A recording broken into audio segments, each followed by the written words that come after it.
Hey, what's up folks? This is Keith. You're watching Barber's Auto Help. Thank you so much for watching. What you're looking at right here are a couple of cam phasers that came out of a 2018 Ford F150 equipped with a 5.0 V8. Now this F150 had cam phaser rattle upon startup. You'd let the thing sit for, I don't know, 4, 5, 6 hours. You go out to crank it, it's nice and cold. It'd make a horrible rattling sound for about a second, maybe two, and then once oil pressure built up, the noise would go away. I've got an example of that noise. I'm going to go ahead and let you hear it, and then we're going to go ahead and tear these up, and I'll show you what failed, or what I believe failed on the inside. Here's that noise.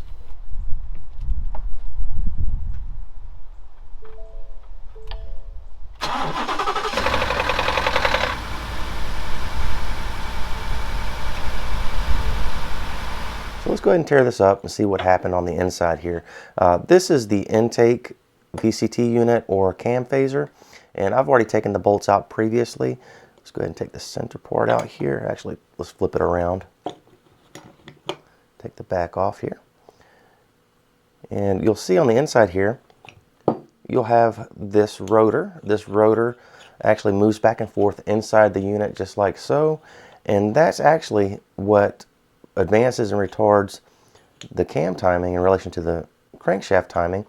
The PCM controls the VCT solenoid, and the solenoid directs oil on either side of the vanes of the rotor, pushing the rotor this way or that way, depending upon if the PCM wants to advance or retard the valve timing there. And what happens is, after the vehicle's been sitting for some time, the oil that's inside these chambers here leak back into the engine, and I believe that they're supposed to do that because there's a locking mechanism right here that's supposed to lock this thing into a default position so that whenever you go to crank it up, it won't flop around inside there because it doesn't have anything to pad that movement, such as engine oil. So what is happening is these locks aren't locking into the housing properly, and that's causing it to rattle upon startup after a long cold soak. You see, if you put this part of the housing back on there like that, this is in the same position as your lock there. It's spring loaded. It's like a little piston that sits right inside that rotor there. And that piston or lock is supposed to fit into the housing like that, locking the rotor into a default position within the housing there. And you can see the receptacle right here, where that lock would go into this part of the housing, is ground up quite a bit. There's some scrape marks and whatnot. You can see that something was going on right there. So I believe that that lock wasn't actually locking into the housing properly. Now we got this exhaust VCT unit here, and I've already taken it apart previously. Of course, that spring doesn't just come right off like that. But let's go ahead and take this apart and see what we got on the inside here. This one actually looks better on the inside than the intake VCT unit. Take the spring out, flip it upside down here. So this is the lock on that one. And this is the receptacle for the lock. Now, this one's not perfect looking, but it's nowhere near as ate up as that receptacle on the housing on that VCT unit.